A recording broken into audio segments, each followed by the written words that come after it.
yoga practice, Atma refers here to the mind. The purpose of the yoga system is to control the mind and to draw it away from attachment to sense objects. It is stressed herein that the mind must be so trained that it can deliver the conditioned soul from the mire of nescience. Nescience means lack of knowledge. In material existence, one is subjected to the influence of the mind and the senses. In fact, the pure soul is entangled in the material world because the mind is involved with the false ego, which desires to lord it over material nature. Therefore, the mind should be trained so that it will not be attracted to the glitter of material nature, and in this way, the conditioned soul may be saved. One should not degrade oneself by attachment to sense objects. The more one is attracted by sense objects, the more one becomes entangled in material existence. The best way to disentangle oneself is to always engage the mind in Krishna consciousness. The word he is used for emphasizing this point. That is, that one must do this. It is also said, Mana eva manushyana karanam bandha mokshaya bandhaya vishaya sango mukyai nirvishayam mana. For man, mind is the cause of bondage and mind is the cause of liberation. Mind absorbed in sense objects is the cause of bondage, and mind detached from the sense objects is the cause of liberation. This is from Amrita Bindu Upanishad, 2nd verse. Therefore, the mind which is always engaged in Krishna consciousness is the cause of supreme liberation. So this is a fascinating verse and wonderful purport by His Divine Grace A.C. Bhaktivedanta Swami Srila Prabhupada. Again, the translation is, one must deliver himself with the help of his mind and not degrade himself. The mind is the friend of the conditioned soul and is enemy as well. So in this verse, 7 times the word Atma is referred, and as Srila Prabhupada explains in the purport, Atma can denote either body, mind or senses. So 3 times the word Atma refers to the mind, and 4 times the word Atma refers to the conditioned soul. So what do we mean by conditioned soul? This word conditioned soul is always repeated throughout our Vedic literature. So what is conditioned soul? In short, in summary, Srila Prabhupada explains, conditioned souls are the souls who have these 4 defects. The 4 defects are imperfect senses, propensity to make mistakes, propensity to cheat others, and propensity to be illusion. So these are the 4 defects that are with the conditioned soul. So when we say conditioned soul, that means these 4 defects are there. That is again, imperfect senses, propensity to make mistakes, propensity to cheat, as well as propensity to be illusion. So what do we mean by imperfect senses? So we all have eyes and ears and nose and tongue and the sense of touch, but it is not perfect, as we know, because this is a material body.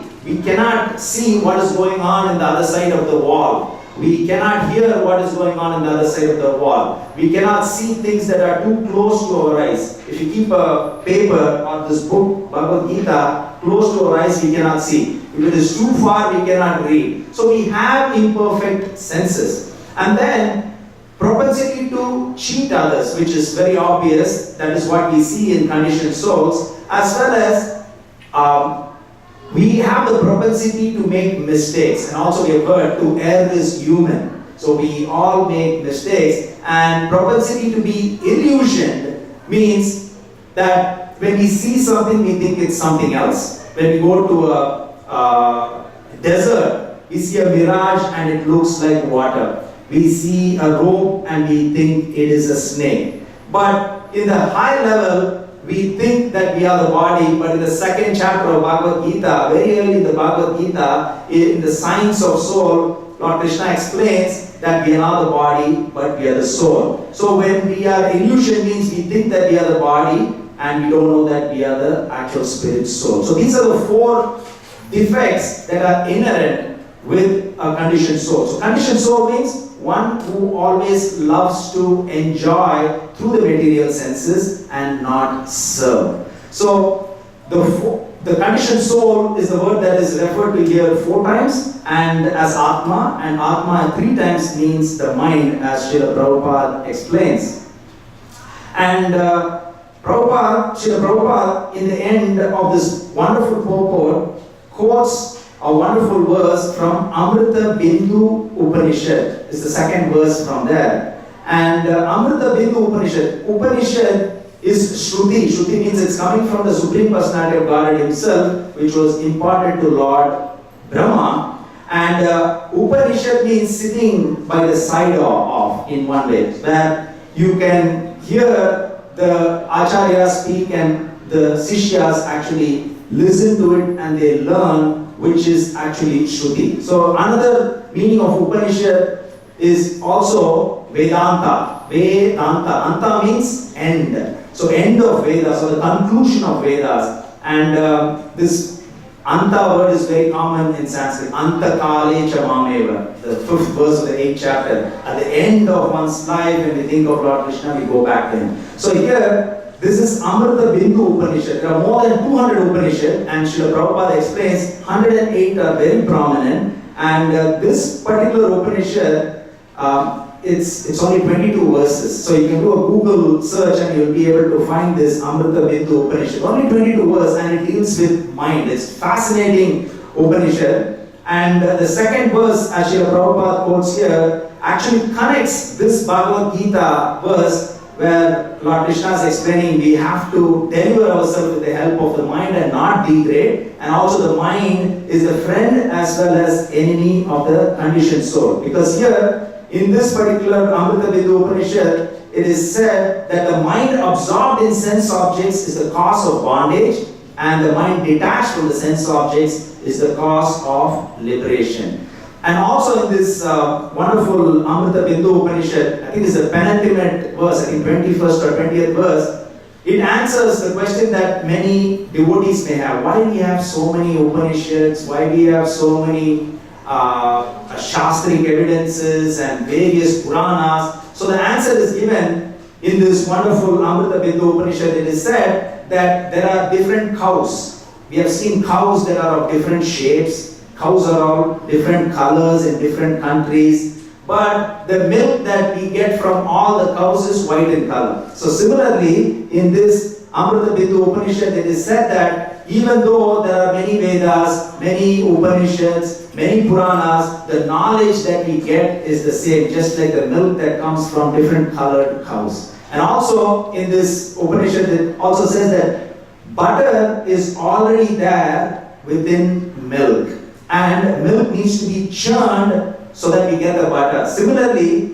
we have to churn the consciousness through the rod of the mind so that we can get this butter. And there is a fascinating verse which is similar to this in Chaitanya Charitamrita, which is often quoted by Srila Prabhupada. Nitya Siddha Krishna Prema Sadhya Prabhupada Shravanadi Sutta Siddha Khare Udaya. So here it is said that pure love of Lord, like we are talking about the butter that is explained in this Upanishad, pure love of Lord is already there within all of us. It is not to be acquired from any external sources. So we can churn our consciousness by constant hearing and chanting, then the pure love of Lord is manifested. So this is a fascinating purport that Srila Prabhupada is giving us, that how we have to deliver ourselves with the help of mind and not degrade. Krishna is explaining about 2 diametrically opposite paths that one can take. And we can take. It's our free will choices that determine whether we are going this way or this way. You can think of it like 401 east and 401 west. Opposite directions here. Because Lord Krishna says you can deliver yourself or you can degrade yourself with the help of mind, by mind.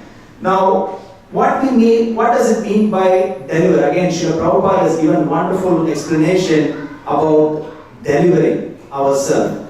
Delivering means getting liberated, which means going back to Vaikuntha, or the highest planet in Vaikuntha, which is Goloka Vrindavan. Vaikuntha means no anxiety, which means there is no birth, there is no death, there is no old age, there is no disease there, and we don't have to come back to this material world. And so we may have bigger problems in life, material problems, or smaller problems in life. But bigger problems or smaller problems to each one of us is relative. Because somebody's big problem may be the biggest headache that they are constantly getting. But for another person, this is nothing because he's got some other serious problem like cancer or heart attacks.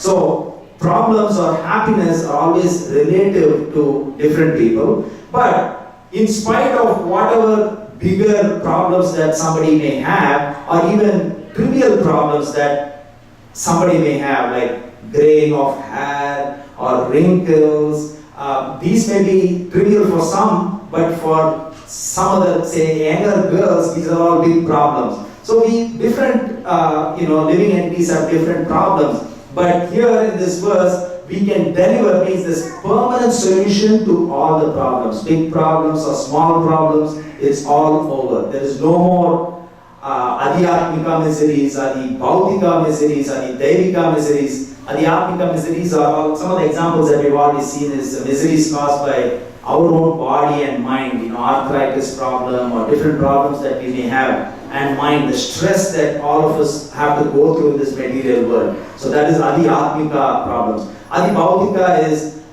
miseries caused by other living entities. Every time we have the whole court system is miseries caused by other living entities. It can be not just human being, it can be animals, it can be insects, the mosquitoes that keep biting us. So these are all miseries caused by other living entities. Our neighbors may play very loud music at night, or we may have problems with the neighbors. So all these are miseries caused by other living entities. And adhidevika miseries are miseries caused by natural calamities. It's too cold, too hot, so much of ice and snow. So for all this, there is permanent solution, which is getting liberated. So that's one path that Lord Krishna offers here. And the diametrically opposite path is like 401 east and west. The opposite path is that one can degrade himself. And what does it mean by degradation? So degradation means that we are entangled in this cycle of birth, death, old age and disease. In the next life, you may want to be somebody who's rich. We think that the ultimate happiness will be achieved if you become rich. Now, a few days ago, we heard about the sad incident where there was this Hollywood actor dying, Robert Williams. Now, he had so much of money. And repeatedly we see everybody who has money, it doesn't mean that they are really, really happy, permanently happy. So our aim, Srila Prabhupada explains, is not to become very rich and think that when we become rich, we'll be happy. So, entangled means either we are born again in this human form of life, either as a man, woman, as a president of a country, or being born in a poor family, or taking birth in another material body like an animal, based on what we do, based on what our last thoughts are. We can take a body of any one of those 8.4 million species of life. So there are two dramatically opposite paths. One is to get delivered or get liberated, permanent solution to all our problems, no more birth, death, old age and disease. Another is degradation, where we can get human form of life if we are lucky, or we can get animal form of life, or we can go to one of the 28 hellish planets and then come back gradually. So the options are there. So two dramatically opposite paths. And Lord Krishna explains the process of how we can be delivered or liberated. And that is through the mind, because the mind can act as a friend as well as the enemy. Now we can think of, in material terms, we may have a very good friend, and we may have a so-called enemy here. So there are two different entities. But you can think of the same person, your best friend, may turn to be the so-called enemy at some point. or the enemy may become the best friend. So for this example, let's think of the same person who can act in both ways, as the best friend as well as the worst enemy. So that is what Lord Krishna explained. The mind can be acting as the best friend as well as the enemy. Now, another few more examples that we can think of to know how the same mind can act in both ways, the best of your friends or the worst of your enemies. So there is still a book called as Dr. Jekyll and Mr. Hyde. So some of you may have heard this. It is a book by Robert Louis Stevenson. It explains about Dr. Jekyll. It's the same person. During the day, he's the best surgeon. He saves so many lives, Dr. Jekyll.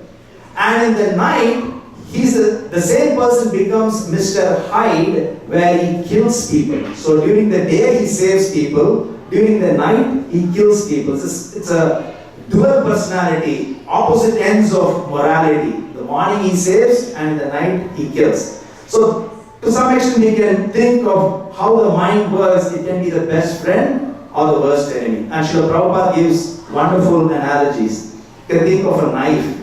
Now, the knife is a welcome asset in the hands of wonderful cooks. Now, Matajis are cooking there, and without knife we cannot cook. So this knife, the sharpest knife, can be the best asset for the best cook to cook wonderful bhoga, and by which all of us can be fortunate to honor the prasadam later.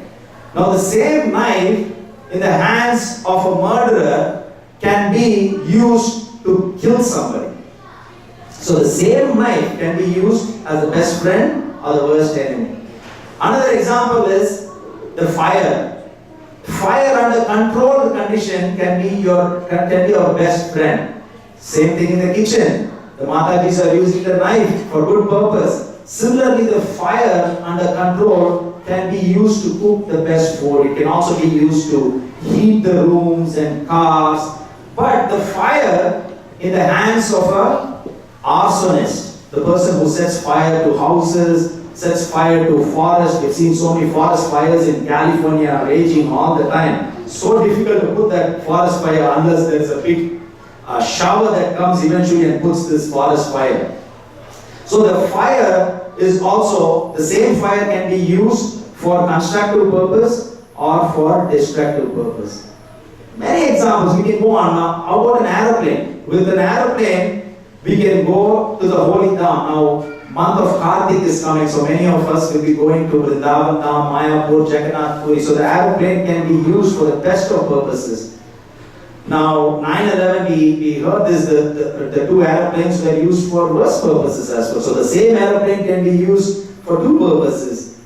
Even iPad, I saw somebody with iPad. Now, iPad can be used to access database and pocket Vedas, but the same iPad can be used for various nefarious purposes. For example, somebody may go into it to check how to make a bomb, or how to even cook something with meat in that. So it can be used for either one of those purposes. So the same mind can be used for constructive or destructive purpose. And Lord Krishna explains the mind can be one's best friend and one's worst enemy. So how can the mind be one's best friend?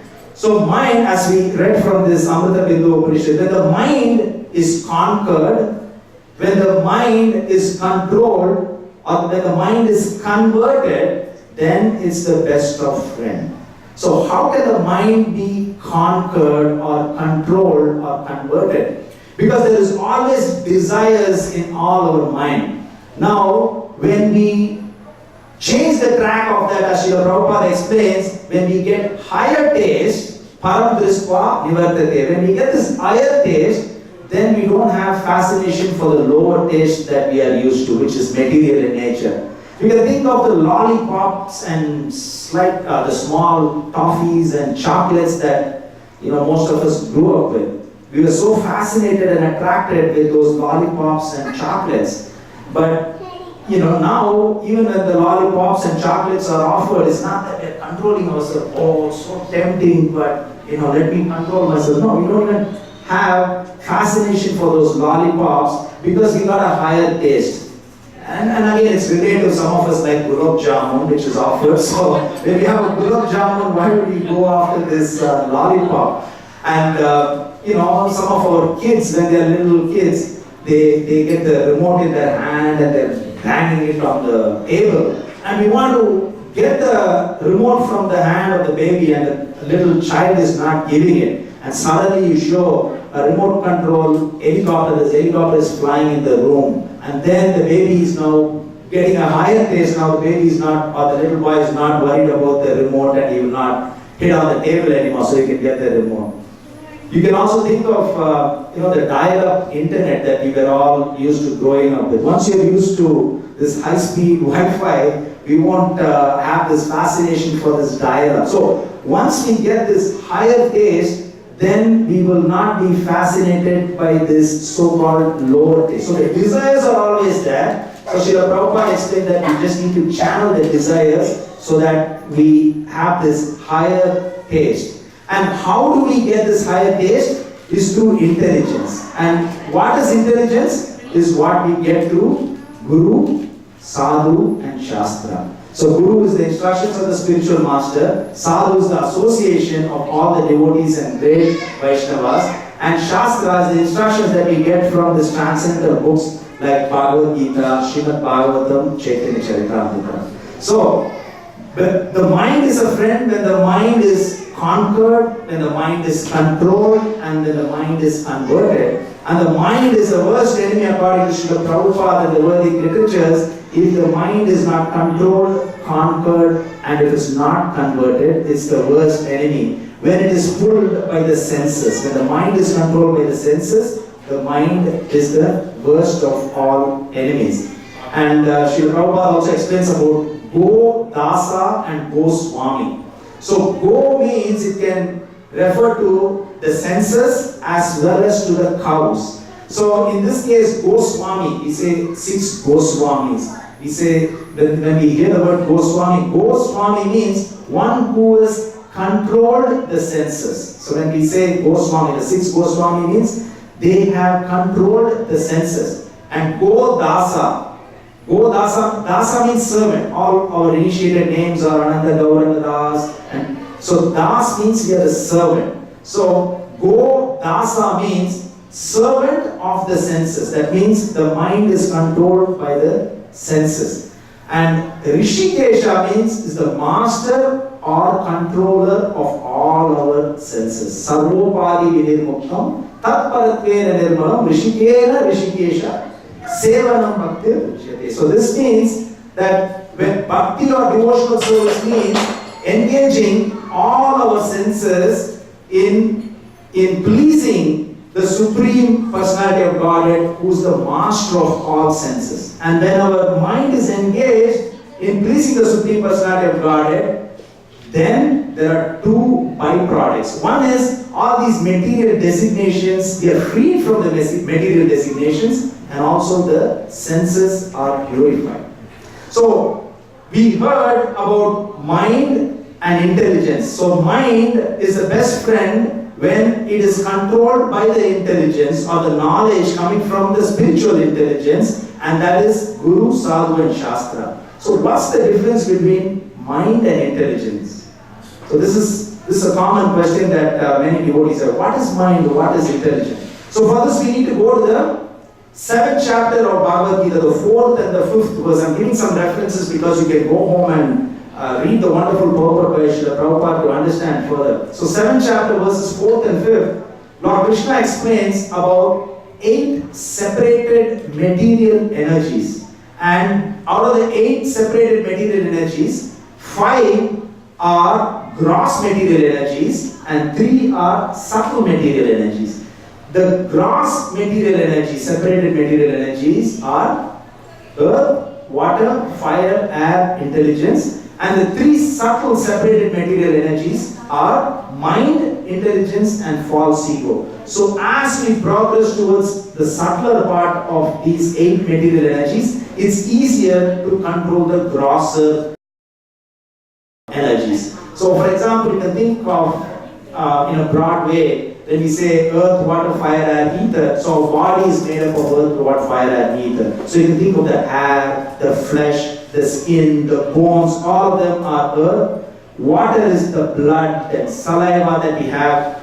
Water, fire is the fire of digestion in our stomach. If there is no fire of digestion in our stomach, we cannot digest any food that we eat. Earth, water, fire, air, the air that we breathe, and the ether is the space. And mind, intelligence, and false ego. So false ego is not aham brahmasmi. Aham brahmasmi means I am the spirit soul. False ego means I am the body, material body. So these are the 8 separated material energies, and as you can see, intelligence is more subtle than the mind. And also Lord Krishna explains that another superior energy is the Jivatma, the spirit souls. And the spirit soul is temporarily covered by these 8 separated material energies. So if it is a little bit confusing, you can think of another example. If you think our material body as the soul, but we know the body is not the soul. But for example, if this material body is the soul, then during winter we wear a shirt and then we wear a jacket. So you can think of this shirt as the 3 subtle body. The immediate layer covering the soul is this mind, intelligence, and false ego. And the outer covering, the outer jacket, are these gross material energies of earth, water, fire, air, and ether. So we can see from this that our soul is actually surrounded by these 8 separated material energies. So when this mind is a friend, that means we are able to control the mind, we have conquered the mind. Now, so when the mind is a friend and the mind is an enemy. So we can think of some more examples, some more correlation between mind and intelligence. Now we heard that intelligence is more subtle than the mind. So we have to go to Katha Upanishad. We heard about Upanishad, there are 200 or more Upanishads. 108 are prominent according to Srila Prabhupada. And we heard one verse from this Amrita Bindu Upanishad. Now, when we go to this Katha Upanishad, it explains how or what is the correlation between the mind and intelligence very well. Very easily we can understand. So one of the analogies is when we think of the body as the soul, then the shirt as the subtle elements, and then the jacket as the gross elements. Another example that is wonderfully given in this Katha Upanishad is that the 5 horses are there. There is a chariot, there is this 5 horses. The reins or the ropes that hold these horses together, and you have a driver of this chariot and there is a passenger. So in this analogy, the passenger is the soul, the driver is the intelligence, and the reins or the ropes are the mind, and then the 5 horses are the senses. And just imagine, if the driver or the intelligence falls asleep, what happens? So he leaves this reins or the ropes loose, and each one of those horses go in different direction, and there's distraction for this chariot as well as mainly for the passenger, which is the soul. So we control the horses through the reins, but then it's the driver who's the intelligence. And where do we get the intelligence from? Guru, Sadhu, and Shastra. We can also think in terms of an animal. Srila Prabhupada explains the difference between human being and animal is the intelligence. That's the difference. But it doesn't mean that the animals don't have intelligence, but they have intelligence from material standpoint. For eating, mating, sleeping, defending, there is inbuilt intelligence. I heard a story the other day that some brahmacharis were hanging their kurtas and dhotis after it was washed. They were hanging it in the temple backyard, and every day some of the cloth hangers were missing. And they were thinking some other devotees, or they didn't want to suspect somebody, but definitely the cloth hangers were missing. And then they saw one day there were few crow nests that were made with the cloth hangers. So the crows have this material intelligence when it comes to eating, mating, sleeping, and different sleeping. So for their sleeping comfort, they take this coat hangers. It's a wonderful nest, 2 or 3 nests that were made from these cloth hangers. So they use the intelligence as far as sleeping, eating, mating, and defending. Defending how they hide, they use their intelligence and hide from their prey. and eating, how they catch the prey. So that intelligence is there. But human intelligence, you can see the big animal like an elephant, and it is being controlled by this little boy on top of this elephant with a small stick. So that's the intelligence that is being used to actually control this big elephant. Now, there are a few more analogies for us to understand the correlation between mind and intelligence, and also how we can control the mind, because this is a common problem that all of us have, is we are not able to control the mind. So through these analogies and through these descriptions in the Vedic literature, we can identify how we can control the mind a little further. So we go to the 5th canto of Srimad Bhagavatam, and there Jada Bharat. So Jada Bharat, some of you may have heard the name Jada Bharat. So he was Bharat Maharaj, then he became a deer, and then he became Jada Bharat. And Jada Bharat is actually instructing King Rahugana about who is the greatest enemy for living entities. And this is a amazing verse that we all should know. So Jada Bharat is explaining that the most deadliest enemy for living entity is not the terrorists, it's not the so-called enemies that we think, but he says the worst and the deadliest enemy for all the living entities is our own mind. Is our own uncontrolled mind is the worst enemy.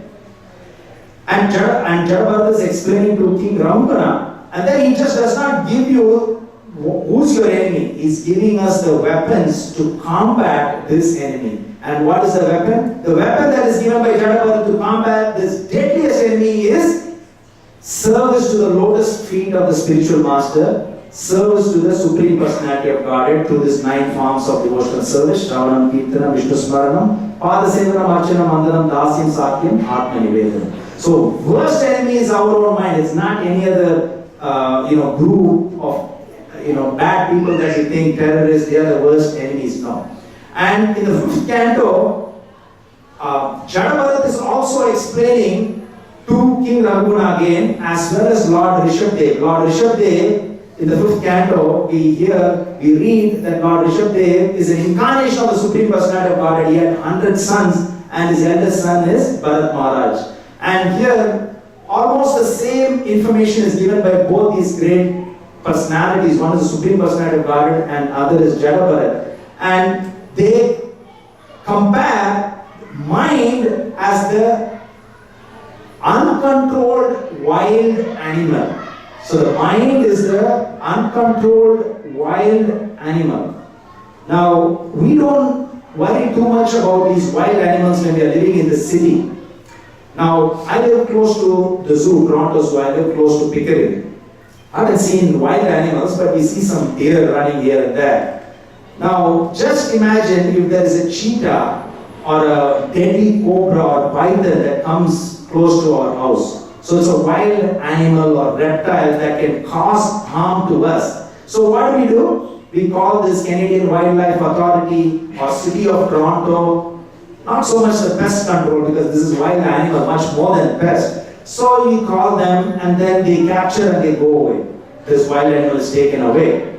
Now, unfortunately, this mind is not something that somebody can take this bad, when he's the worst enemy, you can take it and replace it with the good friend of mine. So here, what is being done? So we have to capture this wild uncontrolled animal and put it in the cage of intelligence. So that is what our Acharyas say. So control or conquer this wild animal by putting it in the cage of intelligence. And what is this cage of intelligence? It is no meat eating, no intoxication, so no gambling, no illicit. So all that is the control or the cage for this uncontrolled wild animal. And once it is captured, and then what is the next step? Because we cannot let go of this wild animal, it has to be trained. So how do we train this mind? Next is by controlling the food. So when the animal is deprived of some food, then it starts listening to you. So and why do we control the food? Because right now the food for the mind, according to our acharyas, is lust, anger, greed, envy, pride and illusion. So we control that. And then third is retraining the wild animal of mind by these 9 forms of devotional service. We can also think in terms of our own pet. Some people have pet, and the pet can be a very deadly dog. Some of you would have heard the name Pit Bull Terrier. Now, Pit Bull Terriers that some people have in their house is wild and dangerous dog, as well as Rottweilers. Now, when somebody's got these dangerous dogs, which our acharyas compare to like the wild animals, they don't leave these dogs when they go for a walk. What do? They have a leash, very small leash they have. They hold this dangerous dog very tightly, not let it go too far. And what do they put? They put a teeth guard. Have you seen a teeth guard on this wild or angry dogs? They put a teeth guard so that it doesn't bite others or cause harm to others. So similarly, our mind should be controlled in that way. So, this reminds us about the World Cup that took place in Brazil recently. There was one soccer player, I don't want to name the name, and he was he bit somebody. And I saw a funny caption where this person from Uruguay was there, and he had this teeth mask on it so that he doesn't bite others. So this wild, even the wild or dangerous animals that we may have, we control them. Like that, the mind has to be controlled according to our acharyas. Another analogy could be is the jockey. The jockey on a race horse. He doesn't restrain it too much. At the same time, he does not give too much freedom. So that is how he is restraining. And Srila Bhaktisiddhanta Saraswati Goswami has taught us that every morning we have to beat the mind 100 times with the shoes. And every night we have to beat the mind with a broomstick. Now we may ask, sometime back, Prabhu, you said 5 gross material energies and 3 subtle material energies. So how can something subtle that we cannot see, feel, touch with something that we can feel, see and touch? Slippers is something that we can feel, but where is this mind? We don't even see it. This we are hitting it in the head, but we are not hitting in the mind. So the answer is given by our Acharya's further explanation is the slippers or the shoes is not different from the lotus feet of the spiritual master, which is not different from the instructions of the spiritual master. So every day we sort of impregnate the mind with the instructions of the spiritual master, which is not different from the instructions from the Vedic literature. And every night when we say beat the mind with a broomstick cleans.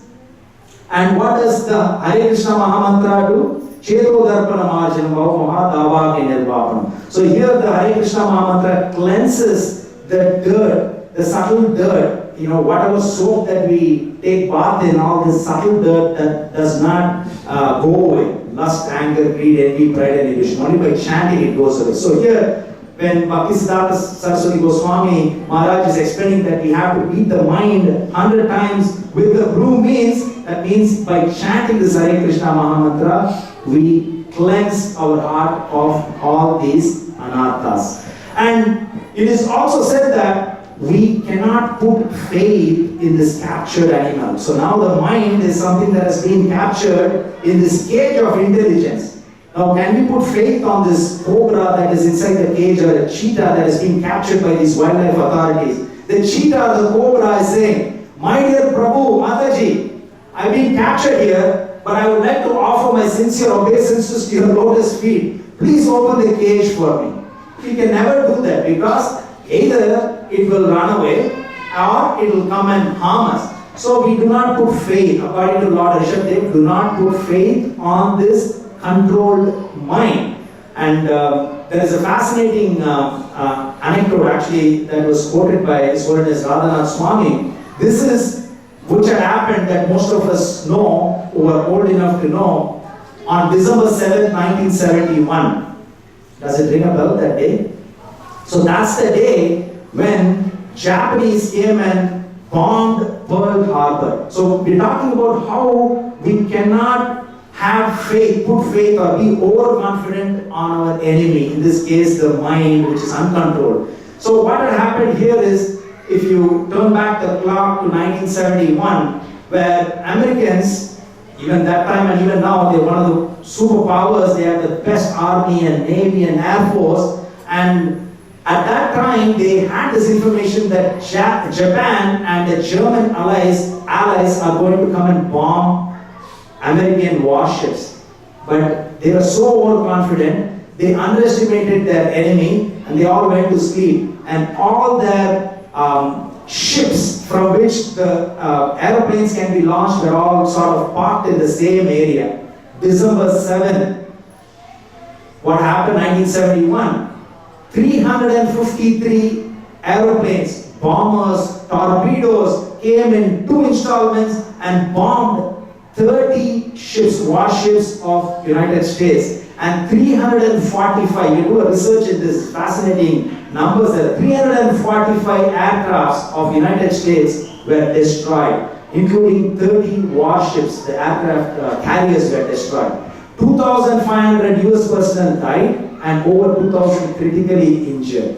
So here, it's a very instructional story because they underestimated their enemy, the strength of the enemy. So Acharyas teaches we cannot underestimate or put faith in the captured mind when we are controlling the mind. So the mind will say, Prabhu, you deserve to take a break today. Yesterday you spent so much time in organizing this wonderful second festival here, Rath Yatra. Take a break today. But I see the wonderful organizers of this wonderful event are all today. You did not fall to the dictation of the mind. What does mind do? Mind always sankalpa and vikalpa. Accept things and reject. Accept, reject, based on material comfort. So what does the mind accept? Mind accepts prayers. There are 2 other Sanskrit words, Shreyas and Prayas. Prayas means, P-R-E-Y-A-S. Prayas means short-term gain, long-term pain.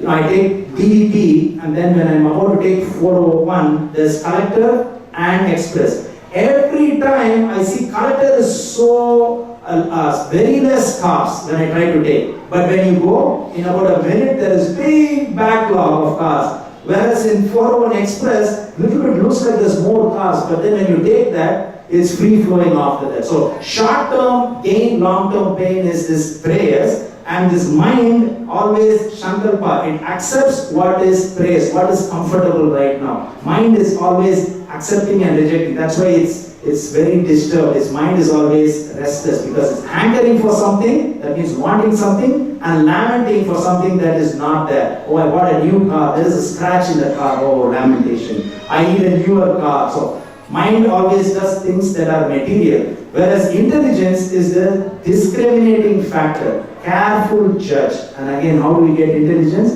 By Guru, Sadhu and Shastra. Another example that is given is how the mind is like the unchaste wife. So Lord Rishabdev is giving. And the 6 paramours are lust, anger, greed, envy, pride and illusion. And the husband is like the soul. So the unchaste wife should always be guarded from the 6 paramours according to Lord Rishabdev. And many other wonderful examples are there, analogies are there as to how the mind is like this uncontrolled wind. The famous verse that we'll go through later on, in one of the classes, or you may have heard this, is Chanchalani Mana Krishna Pramadi Balavatridam. So that was Arjun is saying, Lord, my dear Krishna, the mind is so strong, it is reticent, it's obstinate, turbulent. It is easier to control the raging wind, but not the mind. Now, raging wind is, the maximum speed of raging wind that has been clocked by clock is 450 kilometers an hour. And who has ever controlled the wind? We're not talking about a small fan where we turn it around. We're talking about raging hurricane. It's never been controlled. Again, we talked about Americans with the best army, navy, best immigration authorities who make sure that the terrorists don't come to the country to harm people. Now these hurricanes come and harm and kill people. What can anybody do? American government cannot do anything. They just say, run and hide or go to the basement. That's all the American government can do. And what happened 2005, in the next 4 or 5 days, it will be the 9th anniversary of Katrina. When Katrina hit, 2,000 people died, $81 billion destruction. I was in India in 1992. In India, I heard about this destruction caused by Hurricane Andrew. At that time, it was $30 billion loss. So this hurricane cannot be controlled, and even Arjun is saying, I think I can control the wind, but not the mind. And Arjun himself is saying, I cannot control the mind. Arjun, who's Arjun? Arjuna is the son of King of Heaven, Indra. He's the best friend of Lord Krishna. And he lived during Dwapara Yuga, not like us in Kali Yuga. And he's an ambidextrous archer. He can shoot in left, he can shoot in right. And we know both wonderful pastimes where he shot the eye of a wooden bird across a river. And he was able to shoot the eye of this wooden bird. None of the other Pandavas were able to do that. And he is saying, so he's able to concentrate so much. But I cannot control the mind. And the very next verse, Lord Krishna says, yes, it's not easy to control the mind. Lord Krishna didn't say, yeah, it's so easy to control the mind. He says, no, mind is very difficult to control. But it is possible by two things: practice and detachment.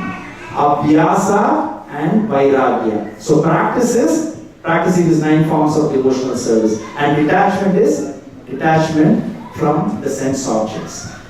So, in this particular verse, again, just to wrap it up, and we can ask if there are any comments or questions. So, Uddaridatman Atmanam, in this wonderful verse, Lord Krishna explains that we have these two diametrically opposite paths that are in front of us. So, we decide our destination, where we want to go. We want to go to Vaikuntha, which is how we deliver ourselves with the help of the mind.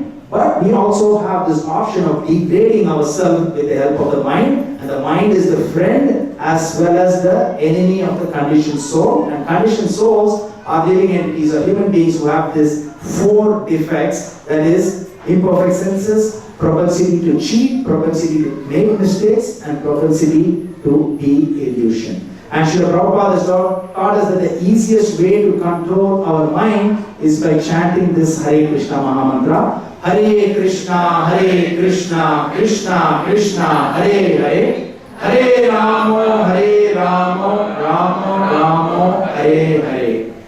Srila Prabhupada ki Gaur Premanande.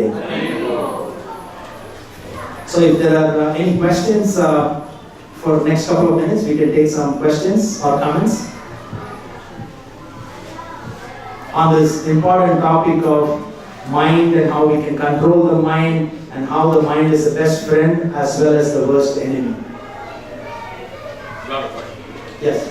So you wake up in the morning, you've got a pre-made plan.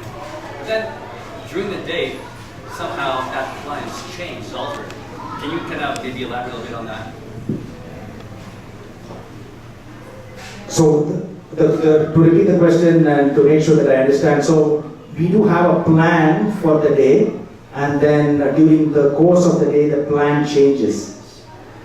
Is it based on something external to the mind, or is it based on the mind that is changing the plan? Because sometimes we may plan on going here, but due to external circumstances and reason, we may not be able to go there. So it's a conscious decision that we are doing to change, but is that the question, or is it? Well, external.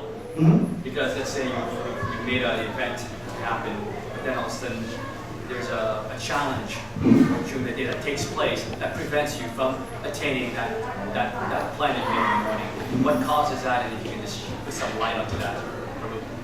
So, if things external to our mind causes something to happen, again the mind at that time is not ready for that, because the mind is actually planned on few things for that particular day. And Srila Prabhupada actually explains when we are chanting also, our mind gets distracted a lot, and at that time in the 6th chapter itself, Lord Krishna says when the mind is actually moving everywhere else due to its fluctuation and uncertain ways. So what does Lord Krishna says? Bring it back. Bring back this mind back to where it's supposed to be. Where it should be dwelling in those objects, to bring it back to where it should be, to the self, under the control of the self here.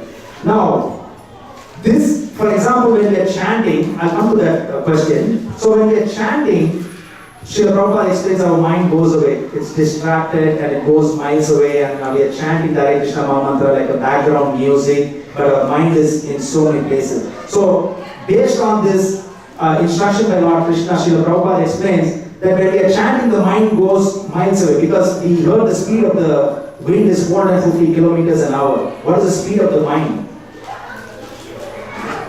When you close your eyes and when I ask all of you to think of your home, your house in India. If you have a home in India, when you close your house, when you think of being at your home, your mind takes you there right away.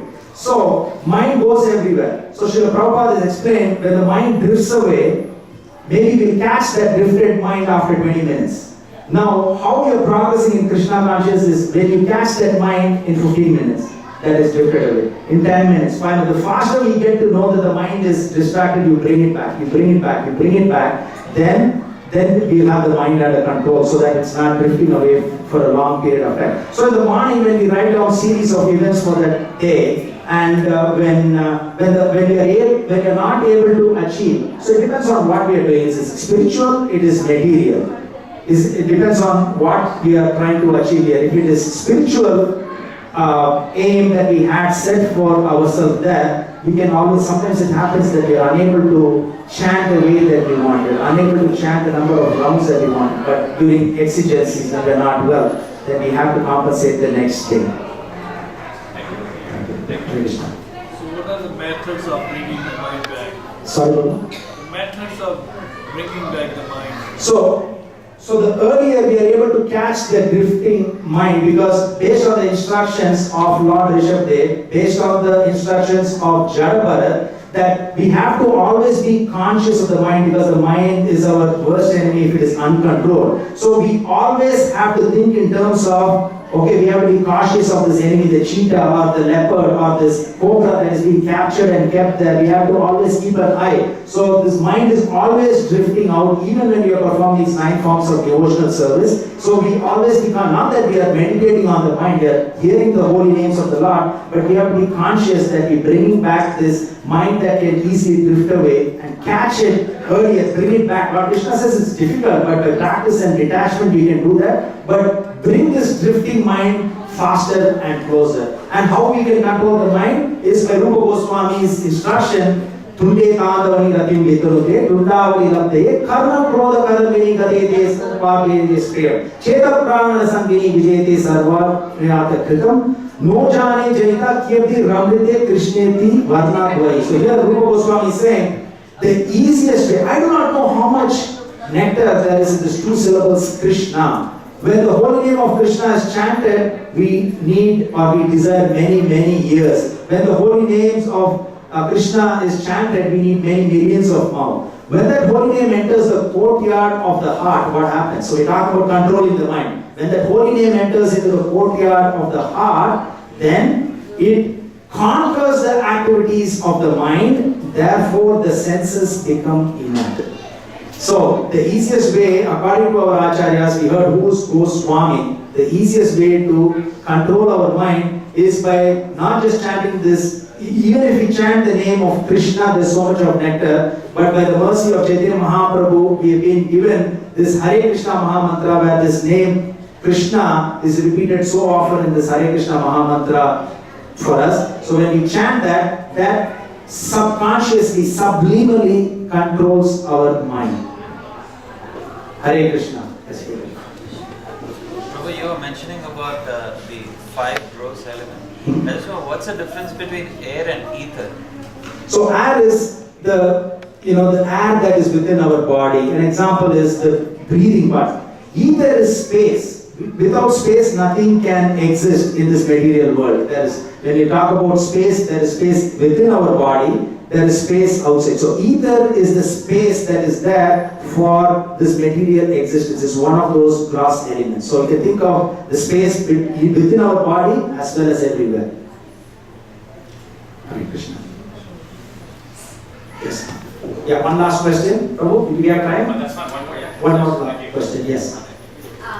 This is not related to today's discussion, but I have a question. When we lead a human life, it says that when we chant, we get liberated.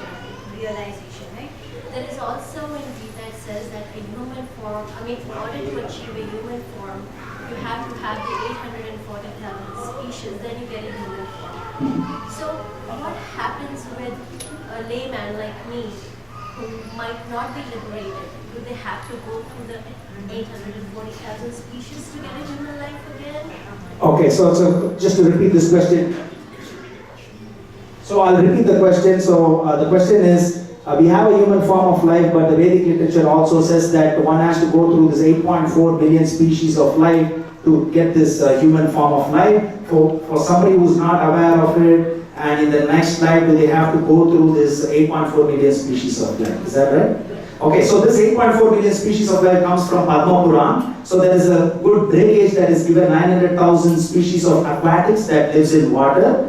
2 million species of plants, 1 million species of insects, and then we have birds, bees, and human beings. Even the devatas are part of human beings. There are 400,000 species of human beings. So we have already come to the top level where we can come to this human form of life. And at the time of death, the second chapter of Bhagavad Gita explains about Dehinos Veneta Dehe Kaumaram Evam. Just as we change, just as we go through this boyhood to youth to old age, similarly the soul takes another body at death. And Lord Krishna also explains about Vasamsi Chirnani Yata Vihaya Navani Tirnati. Like how we throw our old clothes and get new clothes, we take on a different body. So now the question is, which body do we get after that? So we briefly heard about the 5th verse of the 8th chapter, Antakalecha Mameva. So that's one of the verses. And also we have this verse in the 18th chapter, which is almost repeated again in the 9th chapter, Manmana Bhava Bhakto Madhyajimana. So Lord Krishna is giving a guarantee, if you think of me, if you worship me, if you become my devotee, if you offer obeisances to me, you will come to me without faith. So your question, Mataji, was, if somebody does not know what life is, so devotees may know that if we think of Lord, we do service, we get this human body, or we may even get liberated. That's the ultimate aim. So if that one does not remember that, in the next verse, the 8.6 verse, Lord Krishna says, Yam yam vapi smaran bhavam yadintante kalevaram.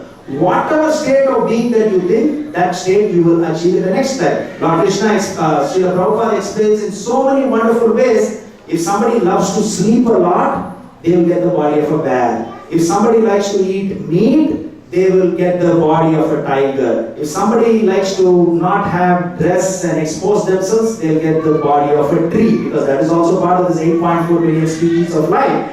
And somebody likes to be on the water all the time, they will get the body of this aquatics. So clearly it is defined based on what we do, based on our desire. So our destiny is determined by what desire we derive the pleasure. So our destiny is determined by the desire through which we derive the pleasure. So if we derive the pleasure from these material things like eating meat or sleeping too much, then that will be our final thought, and we will get that particular body of life. Then we have to progress accordingly. So at the time of death, we are not going to go back to amoeba and then keep coming to 8.4 billion species of life, but by what we think at the time of death. Does that answer your question? Hare Krishna, we apologize for going over. Thank you. Srila Prabhupada ki jai.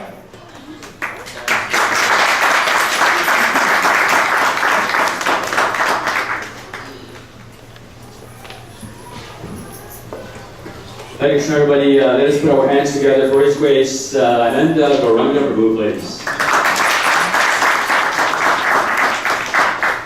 Prabhu, thank you once again for taking the time and to come to Istan, Brampton, to give such a wonderful daily discourse. We truly appreciate it. We hope you come again. Thank you. So, welcome everybody, and my name is Manan Das. Please have my humble obeisance. I'll wish Prabhupada. Welcome everybody, and great to see you all. And as we're going to have some temple announcements, but before we do that, I'd like to call upon His Grace, Savyasya Prabhu, who has a very special announcement.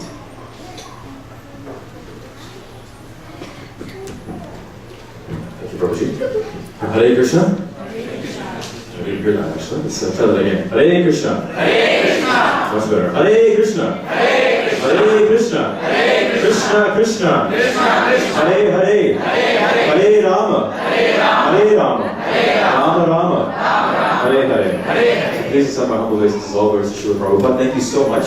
Yesterday was a very busy day. Yesterday was a very interactive day. We had a lot going on, and I'm very pleased to see so many people come out after such a busy day. So I recognize some faces that were there yesterday. Some people I think were not. So does anyone want to tell us what happened yesterday? Rath Yatra. Oh wow, okay, so we had a Rath Yatra in Brampton. This was our second Rath Yatra, and I must say it was a huge success. It is not just because of the planning members, it's not just because of the actual Rath Yatra itself, it's not just because of our special guests. What made it very successful was all of you and your efforts. I must say that when we say that ISKCON Brampton presents to you the second annual Rath Yatra, we really meant it. The hard work that went in behind the scenes to get everything ready, to do the promotions, to get the special invites, the VIPs to come out, the prasadam, the arrangements, getting things done in the morning, the night before, packing up afterwards. It was all of you. So we want to thank you all. We want to give you a big round of applause. And for those of you that didn't get a chance to come out or didn't get a chance to participate in some of those things that I mentioned, we're planning to do another one next year. And this year, we think it was probably double the size that it was the year before. So we're hoping to make it even double the size of this year. So we're going to try for that. One thing I also want to acknowledge the fact that we had a special guest yesterday, and that was the mayor from Brampton. So having a mayor come out at only our second festival was a really big thing. So she came out and she helped participate in the event. We also had the Guardian newspaper from Brampton that was up there as well. We had Omni Television. So we got a lot of coverage. So expect to see some stuff in the newspaper the next little while, and also on the media as well, if you haven't heard anything. So that itself is a big success for all of you and what you've done. But before I go any further, I wanted to thank one specific person that, like I said, everything is all teamwork. Everyone collaborates, everyone plays a part in this, and everyone, performs their duty the way they're supposed to. But, often there's always one person behind the scenes that kind of makes sure that everything is organized, that, will check the lists, we'll make the phone calls, get in touch with those right people. And that person this year, as well as last year, was Ayendra Das. So Ayendra Prabhu. He just stick his head out so we can see who he is. And he's probably not going to do that because that's how humble he is. So Ayendra Prabhu, where is Ayendra Prabhu? So let's give him a big round. We're committed to having a bigger festival next year, so you're going to have your hands full even more. Okay, so that's it. So on that note of Rath Yatra, so I must say, one of the things we're blessed about at the GTA is that we didn't have just a great Rath Yatra yesterday. We also been to the Toronto Rath Yatra, which has been going on for almost 40 years. So one of the good things now is that we had the Toronto Rath Yatra that happened in July, we had the Brampton Rath Yatra that happened in August, and now we have another Rath Yatra coming up in September. So everyone else complains to me, they will say, it was so great going to Toronto or the Brampton Rath Yatra. I wish I could have another one. I wish I didn't have to wait a year. Or I want to go to the New York Rath Yatra, but it's an 8-hour drive. Or I want to go to Puri, but I don't think I can, I don't want to lose my kids in the crowd. So what do I do? So, we're so blessed in the GTA. Not only do we have one big Rath Yatra in Toronto, and now a second one that's getting bigger in Brampton, we have a third one in the GTA, which is in Scarborough. So our brother, sister temple out in the east side, who here has been to Scarborough, Markham? Okay, and who agrees with me that it's really not that far, right? If you're on the 407, you're there, no problem. The 401, we heard about that. It could be a little jam sometimes. But what I'm asking everyone to do, so Ananda Guru gave a wonderful class today, and his team, they're heading up now their Scarborough Rath Yatra, and we want to support them because they came out to support us, and we're going to support them on September 6th. So if you missed the festivities yesterday, or if you liked what happened yesterday, they're going to have something very similar to that. They're going to have performances. They're also going to have a drama by His Holiness Bhakti Maharaj Swami and very special guests. And what everyone loves, prasadam, as well as the building of the Rath as well. So we ask everyone, if you can, it's going to be the Milliken Park. The directions, everything is listed outside on the board over there. If you have any questions, you can ask the temple board, or you can ask Ananda Guru, who's here as well today. So what are we all doing on September 6th on a Saturday between 10 to 6 p.m.? It's a long one, so you can come anytime. What are we doing? Rath Yatra again, right? So we're going to get 3 Rath Yatras in the GTA this year. So I hope to see you all come out for that. Thank you so much. On another note as well too, I just wanted to cover 2 items that are coming up as well too. Does everyone know Sukha Vilas Prabhu? Sukha Vilas Prabhu was here yesterday. He was one of our special guests. So Vilas Prabhu, every year he has a big Janmashtami program. So one of the great things now is I just mentioned to you that we always complain we don't have enough Rath Yatras, and now we can say we don't have enough Janmashtmis. Well, what he does every year is he has a big Janmashtami program. So for those of you that enjoy the Janmashtami celebrations here, or you missed it, he has a big program at his house, and that's going to be next weekend on a Saturday from 6 p.m. all the way to midnight. So it's in Richmond Hill. We have an invitation posted on the board, and he told me yesterday, he said, don't worry about it, invite all of Brampton if you have to. He has the space, he has the prashadam, and he has the entertainment, and he wants your association. So if you have any questions around that, please ask myself or any other board member, and we'll tell you about that as well too, okay? So that's all I have in terms of announcements. Thank you so much for your time, and thank you so much for everything you've done. Hare Krishna. Hare Krishna. Thank you so much, Saraj Prabhu. That was amazing. So we have so many festivities happening again. So coming up right now, we'll be announcing the some of the main temple announcements. Do get your pens and papers ready, your calendars.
Hare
महामंत्री की प्रेम गौरव के हरि हरि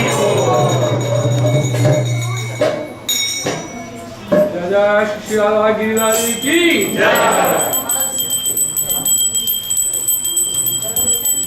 जय ओम विष्णुपाद परमहंस परिव्राजकाचार्य अष्टोत्तर सदस्य श्रीमद इस divine grace भक्ति वेदांत स्वामी श्रील प्रभुपाद की जय ओम विष्णुपाद परमहंस परिव्राजकाचार्य अष्टोत्तर सदस्य श्रीमद इस डिवाइन ग्रेस भक्ति सिद्धांत सरस्वती गोस्वामी महाराज प्रभुपाद की अनंत कोटि वैष्णव वृंद की नामाचार्य श्री हरिदास ठाकुर की प्रेम सकोशी कृष्ण चैतन्य प्रभु नित्यानंदा श्री अद्वैत गदाधरा श्री वासुदेव गौर भक्त वृंद की श्री श्री राधा कृष्ण गोप गोपीनाथ श्याम कुंड राधा कुंड गिरि गोवर्धन की गंगामाई की यमुनामाई की भक्ति देवी की तुलसी देवी की हरिनाम संकीर्तन की all glories to the assembled devotees all glories to the assembled devotees all glories to the assembled devotees all glories to Sri Guru and Sri Gauranga all glories to Srila Prabhupada Namo Vishnupadaya Krishna Prasthaya Bhutale Srimade Bhakti Vedanta Swami Niti Namine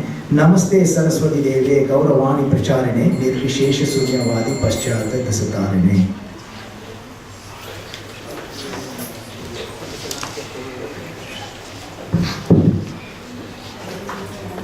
Hare Krishna, thanks so much, Shaktamani Prabhu. That was awesome, and thank you once again. So, we're now be announcing we have 5 birthdays, and also on that note, if we can get a couple of volunteers from the congregation, if we can have a couple of tables. Thank you, Prabhu. Thank you so much for the birthday cakes. So, on that note, we do have our sponsors for our Sunday Feast program, and let's call upon Vipul Prabhu and Ekta Mataji, and their son's birthday is also on August the 21st.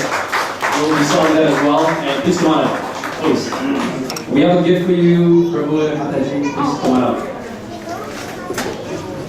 And I will be heading the floor with you, Bhagavad Prabhu, for just a few words.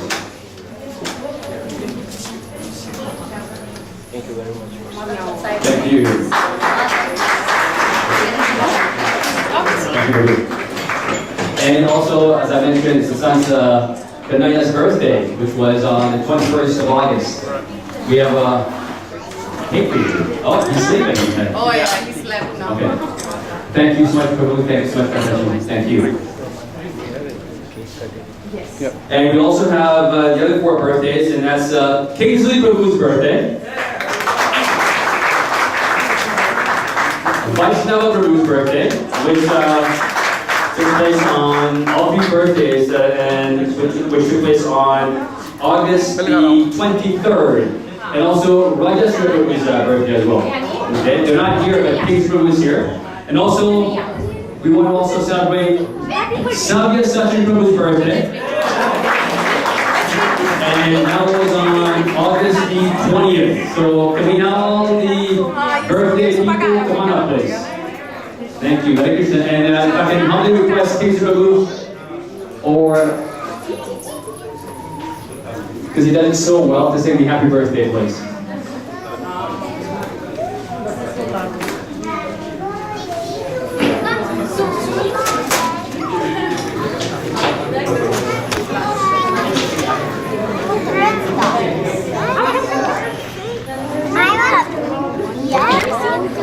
Can you make Michelle? You guys are too close, okay?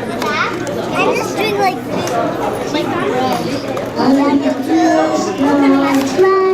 Can you do that? Hare Krishna to you. Hare Krishna, dear devotee. Hare Krishna to you. Hare Rama to you. Hare Rama to you. Hare Rama, Hare Rama, Hare Rama to you.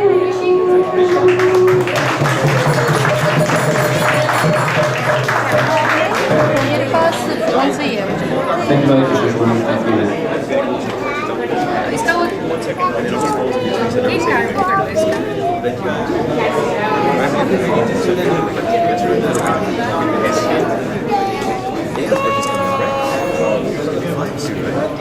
Once we go that section, all the kids go that section.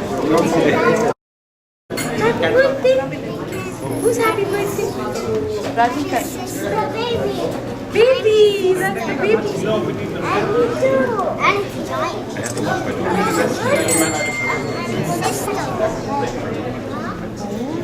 See, guys? See, there's going to be Jai Excuse me?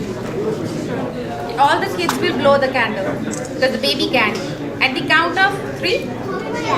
Okay. Acho, you want it? Okay, 1, 2, 3, blow. Happy birthday to you. Happy birthday to you. Happy birthday to you. Happy birthday to you.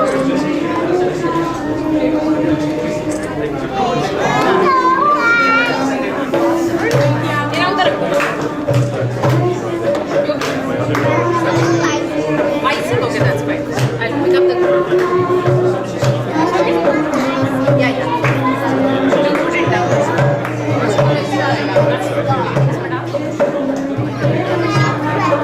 Yes, they will give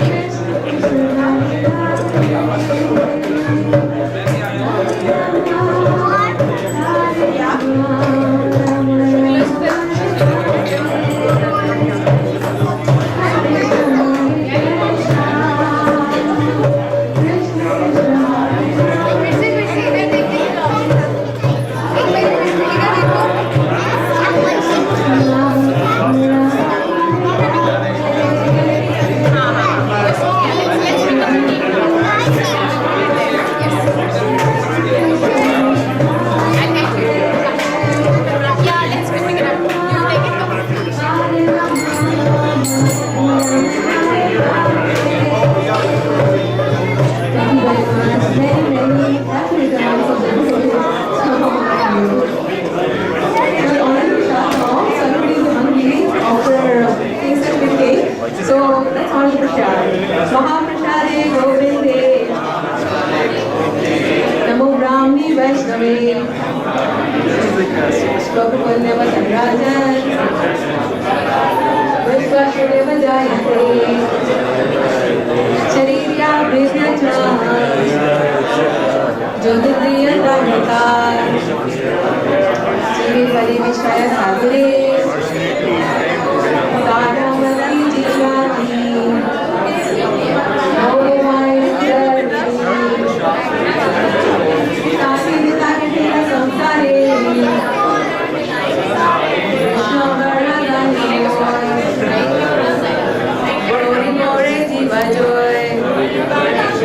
Swapashadana Dilumai.